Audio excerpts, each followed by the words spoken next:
Morning बच्चों, welcome to puncture class YouTube channel. चलो बच्चों, आपको ले चलते हैं। बहुत बहुत इंपॉर्टेंट चैप्टर है आपका, प्रकाश की प्रकृति तथा हाइगन्स तरंग का सिद्धांत। क्या नाम बेटा? प्रकाश की प्रकृति तथा हाइगन्स तरंग का सिद्धांत। तो क्या है हाइगन्स तरंग का सिद्धांत, इसके बताएंगे। पहले हम आपको बताएंगे प्रकाश की प्रकृति क्या होती है, नेचर ऑफ लाइट। क्या बताएंगे बच्चों? तो प्रकाश की प्रकृति पहला आपको बताते हैं प्रकाश की प्रकृति।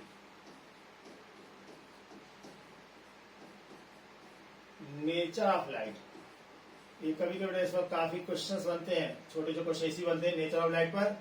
नेचर ऑफ लाइट, प्रकाश की प्रकृति क्या होती है बच्चों, इसके बारे में थोड़ा आप जानेंगे पहले। ठीक है, पाठ का नाम आपको बता देंगे, प्रकाश की प्रकृति तथा व्यक्ति, इसी में आपको मिलेगा व्यक्तिकरण वगैरह। तो नेचर ऑफ लाइट क्या होती है उसको बच्चों जानेंगे। पहला पॉइंट हम आपको बता दें, प्रकाश के जो गुण होते हैं, पहला गुण ये होता है, इसका बहुत ही इंपॉर्टेंट गुण है प्रकाश। पहली बात है प्रकाश एक क्या बेटा, विद्युत चुंबकीय कैसी तरंग बच्चों? प्रगामी तरंग है, प्रगामी तरंग है जो कहाँ चलते हैं, जो निर्वात तथा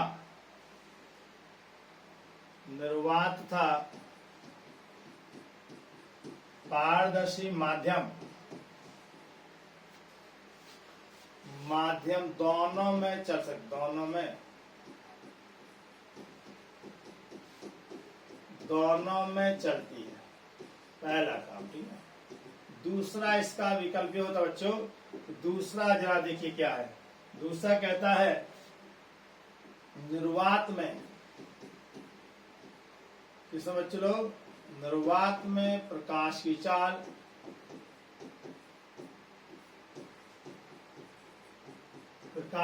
जो सी होता है, इसका नाम होता है 1/μ0 × ε0। ये फॉर्मूला विषय बता रहे बच्चों, क्योंकि इससे आपको बहुत क्वेश्चंस बन जाएंगे। और देखो एक बड़ा प्यारा फॉर्मूला, इसमें 5 नंबर का क्वेश्चन पूछा था इसी फॉर्मूले पर, और इसका वैल्यू होता है 3 × 10⁸ मीटर/सेकंड। कहता निर्वात में प्रकाश की चाल 1/μ0 ε0, और μ0 का मान आपको जानते हैं कि μ0 जो होता है उसको कहते हैं वैद्युत, क्या होता है, चुंबकीयशीलता। आपने नाम सुना होगा चुंबकशीलता का, इसको कहते हैं निर्वात की चुंबकशीलता। चलिए हम पूरा लिखी दें, निर्वात की चुंबकशीलता कहते हैं, ठीक है बच्चों। इसका मान होता है, आपने पढ़ा होगा 4π × 10⁻⁷ न्यूटन प्रति एम्पियर स्क्वायर होता है। सॉल्व करोगे यही होता है, ठीक है। और इसके बाद होता है ε0, इसका मान होता है बेटा, आपने पढ़ा था 8.86 × 10⁻⁻, कितना बच्चों पढ़ा था? इसको पढ़ा होगा आपने 11 नहीं, चलिए जरा इसका मान हम बताते, डायरेक्ट तो नहीं याद आ रहा, कोई बात नहीं, देखते हैं। आपने पढ़ा था बच्चों, देखिए क्या पढ़ा था हमने, जरा इसको देखते हैं। इसका मान, इसको कहते क्या पहले बता रहे, इसको कहते हैं बच्चों निर्वात की विद्युतशीलता कहते हैं। क्या कहते हैं? विद्युतशीलता, परमिटिविटी ऑफ वैक्यूम, ठीक है। और इसकी वैल्यू होती है, आपने देखा होगा, चूंकि आपने पढ़ा था, हम आपको याद दिला रहे हैं। इसको मात्रक क्या होगा, 1/4πε0। इसकी जो वैल्यू होती है बच्चों 9 × 10⁹, और न्यूटन मीटर/कूलम। इसकी वैल्यू होती है। तो यहाँ से आप ε0 का मान निकाल सकते हैं। तो C का मान आएगा बच्चों कितना, ε0 की जो वैल्यू आएगी, इसको ऊपर भेज दें 1/4π × 9 × 10⁹, और न्यूटन मीटर/, ऊपर होगा बच्चों क्या चीज, कूलम स्क्वायर आपको प्राप्त होगा। अब इसको आपको गुणा, देखिए तो यहां से आपको इसको 4 पाई इसका मान रख लीजिएगा, 4 गुणे 22/7, तो ऊपर जाएगा 9 भी नीचे रहेगा, पावर होगा माइनस कितना, 11 coulomb square by newton metre square. बच्चों भूल जाए तो मान निकाले, देखो 22 को 88, 88 में इसके 88, 8 दूनी 16, 8 दूनी 17, अब आप इसका इसमें भाग देंगे तो 17 पर 17 कितना आएगा आपको, 17 × 68। तो आपको इसको थोड़ा डिवीजन करना पड़ेगा, और डिवीजन करने के बाद ही इसका बच्चों आंसर निकलेगा। तो आंसर हम डिवाइड करके निकाल के दिखाते हैं आपको कैसे आता है। तो इसको बेटा मान निकाल के दिखाते हैं कैसे आता है। तो जरा देखते हैं, यहाँ पे बेटा देखो ये पावर 4 पाई का मान 22/7, 9 7 ऊपर। देखिए यहाँ पर हमने तो गलती लिखा, 9 की जगह क्या हो गया, तो 11 नहीं बच्चों, यहाँ कितना होगा, ये आपका 9 होगा, कितना होगा 9। तो हम यहाँ 9 लिख दे, 10 की घात कितना आएगा, ये आपका आएगा 9। ठीक है बच्चों, अब देखो ये आएगा कूलाम स्क्वायर, कैसी मात्रा, देखिए ये हमें क्या करना है, एप्सिलॉन निकालना है। तो कूलाम स्क्वायर ऊपर होगा, न्यूटन मीटर स्क्वायर क्या बच्चों नीचे आ जाए। ठीक है, इसको आप डिवाइड करेंगे तो आएगा 8.85 या 6/5 × 10 की पावर -12, इतना आएगा coulomb square by newton metre. तो बेटा ये मान है, आप इनको सॉल्व करके निकाल सकते हैं। अच्छा, अब जरा देखिए, तो ये था दूसरा प्रॉपर्टी। तीसरी गुण होती है, तीसरा गुण क्या होता है, जो प्रकाश होता है इसकी विशेषता होती है कि निर्वात और माध्यम, जो हमने पहले लिखा, ये निर्वात और माध्यम दोनों में चल सकता है। ठीक है ना। इसके बाद इसकी और भी विशेषता होती है, इसके द्वारा क्या होता है, इसके द्वारा परावर्तन, अपवर्तन, विवर्तन, ध्रुवण, ये सब आपको सब बेटा आगे चल के चैप्टर में लेंगे। ठीक है, परावर्तन अपवर्तन 2 आप पढ़ चुके हैं पहले, विवर्तन ध्रुवण अभी नहीं पढ़े, इसको आप पढ़ाया जाएगा। परावर्तन अपवर्तन विवर्तन ध्रुवण आदि इत्यादि की घटनाएं होती हैं, इत्यादि की घटनाएं होती हैं इसमें। प्रकाश होता क्या, चौथा गुण और जान ले लास्ट। प्रकाश जो चलता है सीधी रेखा, प्रकाश क्या होता है, प्रकाश एक सीधी रेखा में चलता है, एक सीधी रेखा में चलता है, सीधी रेखा में क्या बच्चों चलता है। यही कारण है, क्या कारण बच्चों, यही कारण है,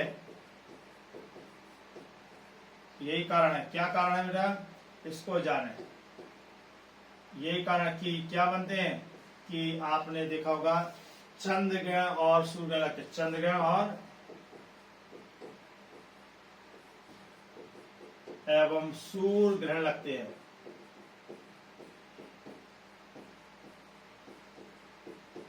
तो ये था, कोई आपको बेटा 2 गुण आपको याद रखना पड़ेंगे, कोई 2 गुण आप इसको लिख दीजिएगा, और ज्यादा लिखने की आवश्यकता नहीं, 2 ही गुण पूछे जाते हैं।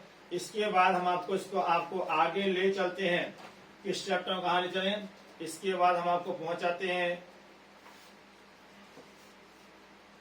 अब इसके बाद है तरंगाग्र क्या होता है उसको बताएंगे, क्योंकि तब हम आपको बहुत इंपॉर्टेंट इसमें बताएंगे अपवर्तन परावर्तन की व्याख्या। तो चलिए ले चलते हैं तरंगाग्र पर। तो क्या होता है तरंगाग्र, बेटा सुनेंगे, वेव फ्रंट, तरंगाग्र, इसको इंग्लिश में वेव फ्रंट, FRONT। और वेव फ्रंट क्या होता है, कहता किसी भी माध्यम में, कोई मीडियम लीजिए, जैसे पानी भरा हो, कुछ भी हो, उसमें पत्थर गिराइए, तो आपने देखा होगा कि माध्यम में विक्षोभ पैदा होता है, मीन्स तरंगें चलती हैं। क्या होता है, विक्षोभ पैदा होने का अर्थ है कि तरंगें चलती हैं। आपने देखो गोल गोल छल्ले टाइप के बनते रहते हैं, और वे छल्ले लगातार माध्यम में क्या होते हैं, एक्सपेंड करते हैं, लगातार आगे की ओर एक निश्चित चाल से चलते हैं। इसी को कहते हैं तरंग या तरंग गति भी कहते हैं। तो कहता है किसी माध्यम में विक्षोभ पैदा करें तो माध्यम के कण क्या करते हैं, हिलते हैं, गति करते हैं। और कहता माध्यम का वह तल, माध्यम का ऐसा तल जिस पर उपस्थित सभी कणों के कंपन की कला क्या होना चाहिए, समान होना चाहिए। ऐसे जब कला समान हो तो उसका नाम रखा गया तरंगाग्र। ठीक है ना। तो क्या लिखेंगे, माध्यम का वह तल, क्या कैसे बनेगा, माध्यम का वह तल जिस पर उपस्थित सभी कण कंपन की, इसमें हो रहा कंपन की समान कला में हो, कला मतलब फेज, समान कला या कला में हो। क्या कहलाता, तरंगाग्र कहलाता, तरंगाग्र कहलाता है। तो ये तो होगा बेटा तरंगाग्र की परिभाषा। अब देखो तरंगाग्र कैसे कैसे होते हैं, आप देखेंगे, देखिए यदि आप यहाँ कोई पॉइंट सोर्स है, ए है सोर्स, पत्थर यहाँ गिरेगा तो माध्यम में ऐसे लूप बनते हैं, आपने देखा ऐसे बनते हैं नहीं, आपने डॉट डॉट लूप बनाए होंगे। तो क्वेश्चन क्या कहता है, यदि स्रोत कैसा है, स्रोत बिंदुवत है, तरंगा कितने प्रकार के होते हैं, 3 प्रकार के होते हैं। देखिए हम दो ही हमें पढ़ना है।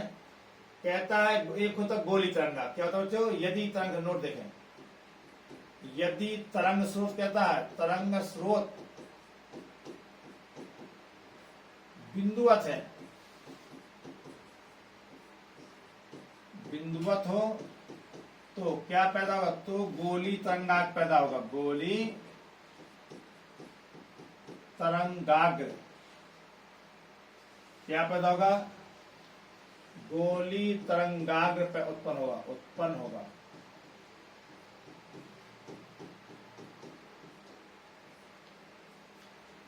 यदि तरंग स्रोत बिंदुवत है, बिंदु से तरंग में चल रही तो तरंगा क्या होगा, गोली होगा। दूसरा कहता है यदि तरंगाग्र माध्यम में क्या हो, यदि गोली तरंगाग्र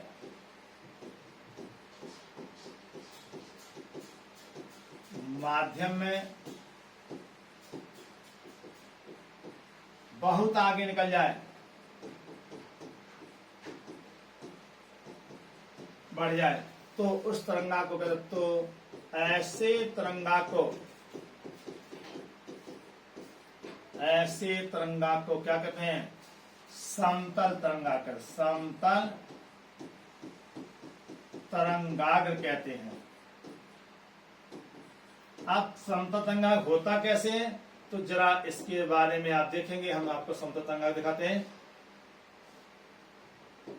देखिए आपको समतल तरंगाग्र दिखाना, देखिए बच्चों यहां पर है आपको तरंगा, समतल तरंगा ऐसे बनता है,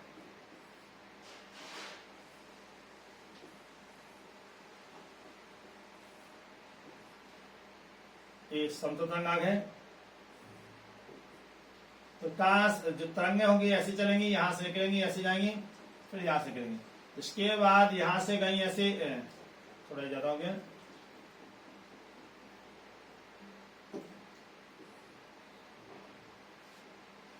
तो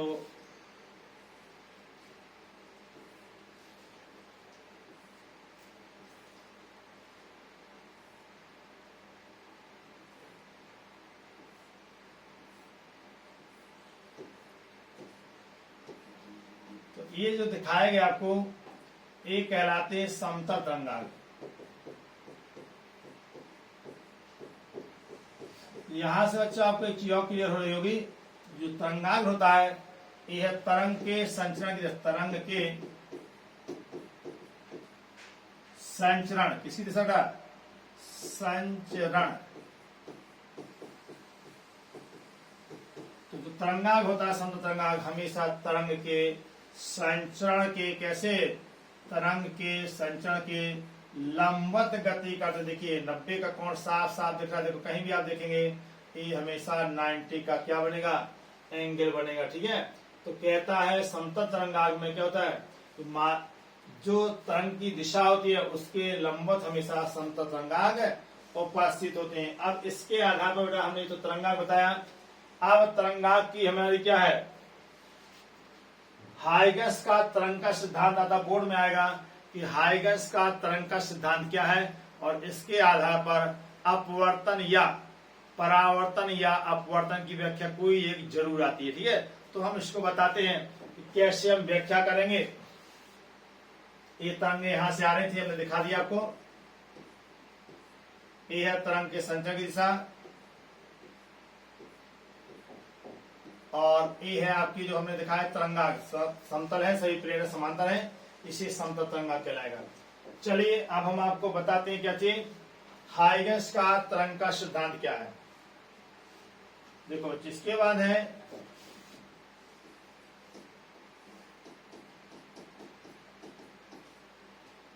हाइगेंस का तरंगिका सिद्धांत।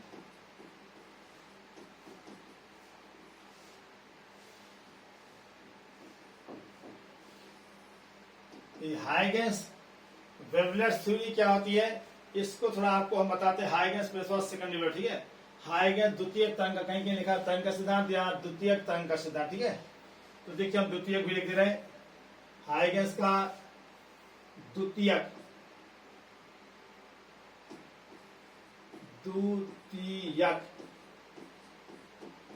तरंगिका सिद्धांत। Secondary wavelets theory of Huygens, principle of secondary wavelets. क्या लिखा है, हाइगेंस प्रिंसिपल ऑफ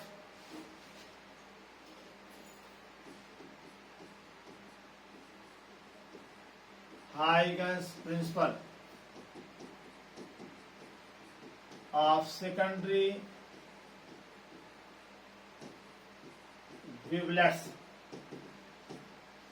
तो Huygens principle of secondary wavelets क्या होता है, पहली जो इसकी परिभाषा, इसकी तीन परिकल्पना, बहुत बहुत इंपॉर्टेंट है, इसी पढ़ी इसको। कहता है कि इसकी तीन परिकल्पना है। पहली परिकल्पना इन्होंने क्या दिया, पहली परिकल्पना इन्होंने दिया था, तीन कॉन्सेप्ट बताया इन्होंने।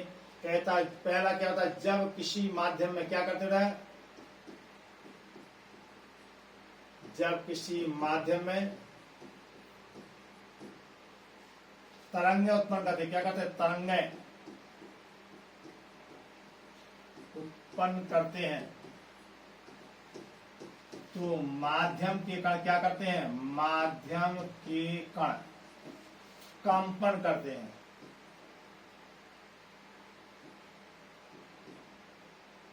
माध्यम के कण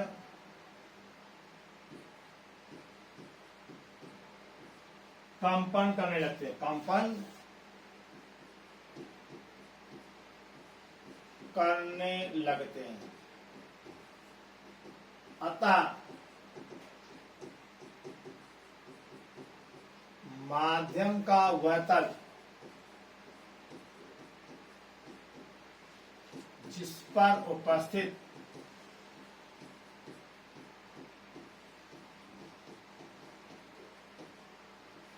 सभी कण कंपन की समान कला में हो, किस जो समान कला में हो, तो तरंगाग्र कहलाता है। पहली परिकल्पना जो थी वो तरंगाग्र की परिभाषा तरंगाग्र कहलाता है। तो जो पहली परिभाषा है, इसका पहला जो रूल्स है, पहले से कौन सा बताया, तीन परिकल्पना में पहली परिकल्पना किसकी है, तरंगाग्र की परिभाषा है, ठीक है। जो किसकी परिभाषा है, तरंगाग्र की परिभाषा होती है, ठीक है। अब इसके बाद आपका इसका द्वितीय तरंग का सिद्धांत देखो, कहता है दूसरा इसने क्या बताया, तो ये तो आपको याद करना पड़ेगा धीरे करके। देखो ये कहता है बेटा किसी माध्यम में विक्षोभ पैदा करेंगे, तरंगें पैदा होती हैं, और कहता है माध्यम का वह तल जिस पर उपस्थित प्रत्येक कण कंपन की समान कला में, उसका नाम रखा गया तरंगाग्र, ठीक है। इसके बाद इन्होंने क्या बताया, कहता तरंगाग्र के तरंगाग्र यदि, तो तरंगाग्र का प्रत्येक कण एक नए तरंग स्रोत का कार्य करता है। क्या बताया दूसरा, तरंगाग्र का प्रत्येक कण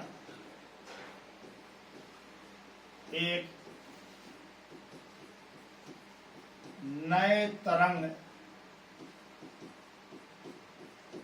स्रोत का कार्य करता है, जिससे क्या निकलेंगे, जिससे द्वितीयक तरंगिका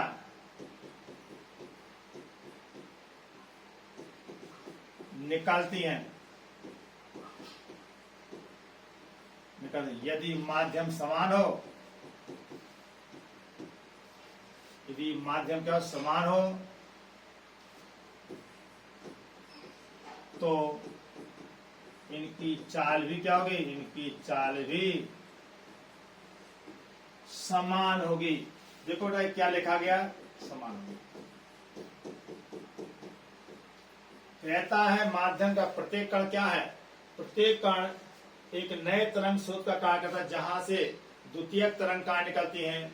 और जब द्वितीयक तरंगिकाएं निकलेंगी तो द्वितीयक तरंगिकाएं क्या होती है, यदि माध्यम समान है तो इनकी चाल भी बच्चों क्या होती है, बराबर पाई गई। ठीक है, इसके बाद एक तीसरी परिकल्पना इन्होंने दी। तीसरी परिकल्पना क्या है इनकी, तीसरा पार्ट कहता है बच्चों,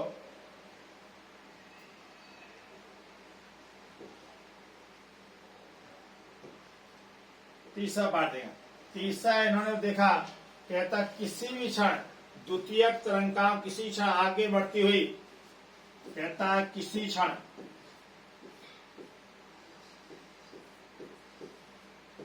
आगे, कहता किसी क्षण आगे बढ़ती हुई द्वितीयक तरंगिका को स्पर्श करते हुए, किसी क्षण आगे बढ़ती हुई द्वितीयक तरंगिका को स्पर्श करते हुए कोई पृष्ठ खींचा जाए,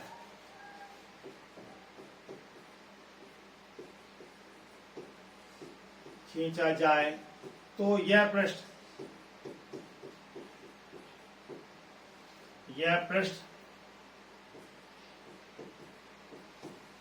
तरंगाग्र की नई दिशा को प्रदर्शित करेगा। ठीक है, तो ये कहता है पृष्ठ खींचा जाए तो यह पृष्ठ तरंगा की नई दिशा को प्रदर्शित करे। ये थी बेटा इसकी कौन सा, तीनों परिकल्पना लिखने को आता है। इसके बाद आता है इसमें परावर्तन या अपवर्तन की व्याख्या। कोई ना कोई एक पहले तीनों परिकल्पना लिखनी पड़ती हैं, इसके बाद आपको व्याख्या करनी पड़ती है। इस प्रकार ये बहुत बहुत इंपॉर्टेंट है, आप इसको जरूर पढ़िए। और नेक्स्ट वीडियो में हम आपको बच्चों बताएंगे परावर्तन और अपवर्तन की व्याख्या किस प्रकार से हम करते हैं। थैंक यू बच्चों।